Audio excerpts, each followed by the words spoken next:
This is Eli Sanders for Time magazine. Stephenie Meyer is a New York Times best-selling author of a series of vampire books that have earned her fans all over the world. Her latest, Breaking Dawn, was eagerly awaited by young readers, and a lot of older readers too. They've become wrapped up in her PG-rated tales of romancing a man with fangs. She sat down with us in Seattle to answer questions from Time readers. The first question comes from Teresa Kohlberg in Phoenix, Arizona. She says that she's read that you came up with the story for Twilight in a dream you had one night. And she wonders if you come up with your characters in the same way. No, I think you only get one dream like that a lifetime. I've never had a dream the same way, and it was all I needed, really. Once I sort of unlocked the door, there were a lot of stories waiting to get out, and I've never had a problem coming up with characters.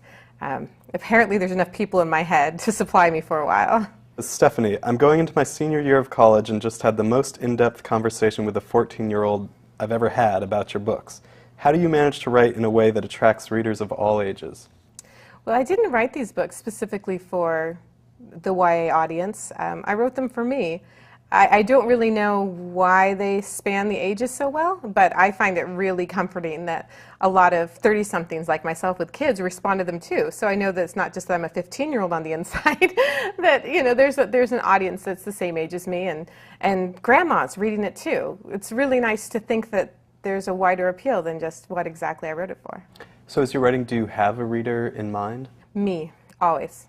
I just never think about anything else when I'm writing. It's always about the story, and if I stop to think about what someone else would think about this section or how the people are going to respond to this one, I wouldn't be able to get a word on the page. What advice do you have for other women like yourself raising families at home who want to branch out and achieve something like you have done? Well, go for it. You know, I didn't plan to start a new career when I did this, and it actually took a lot of courage to send out those query letters because, you know, that's just welcoming and rejection, and I'm not always up for that. But this has turned out marvelously well. It's let me be a mom and have my priority be my kids, and at the same time explore this whole creative thing that brings me a lot of joy. And so if it's something you enjoy doing, you know, put the determination and will behind it and see what happens. How many query letters did you have to send out before you got your first bite? I sent 15 query letters. I got 9 rejections, 5 no responses, and 1 person who wanted to see it. I think what Jocelyn was also getting at is how you juggle the responsibilities of raising your children while also creating these fantastic, huge, sprawling books.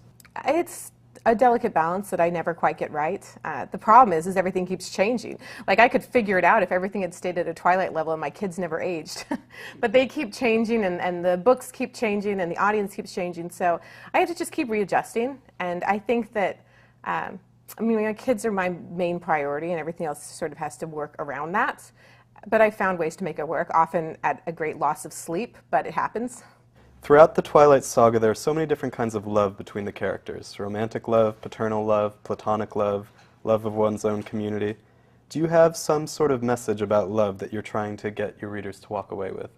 Well, I never write messages. I always write things that entertain me. And one of the things I find just really enjoyable to explore is the idea of love. And I like looking at the world from that perspective. What do you think about writing so much tension and so much love with so little sex?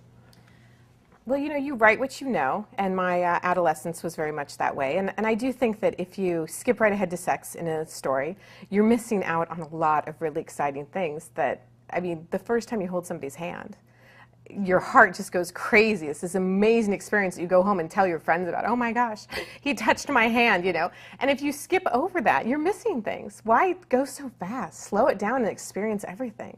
Since you don't read vampire novels or watch movies, what kinds of research on vampires do you do? Or did you do any before writing Twilight? Not before. In the middle of. The only time I really did any research on vampires was when Bella did research on vampires. I wanted to know what she would find if she went Googling on the subject.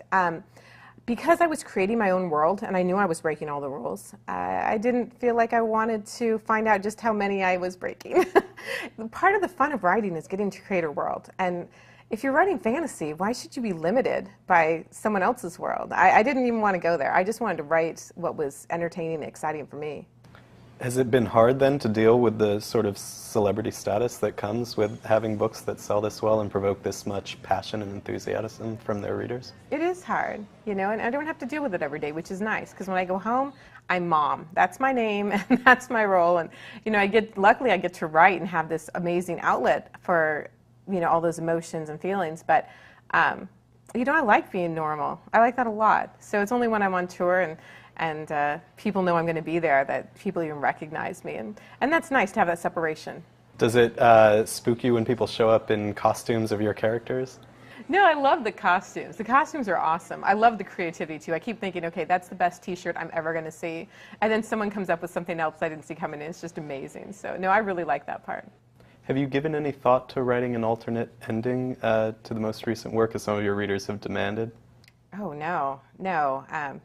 Are they demanding that? There are some people online who are organizing a sort of complaint campaign, and they demand a new ending to the recent book. You know, that's, for those fans, I would say, you know, I love your enthusiasm, but this is the ending that I wanted to write. And if there's a fantastic story in your head, go and write it down, because that's the thing, a lot of these kids are so creative. And there may be a story in that for them that they can, you know, make into their own world and their own characters.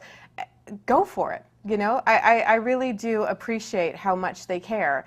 And I think that they're really fabulously talented people, and maybe that need that they feel for some different ending is because they have a story in them.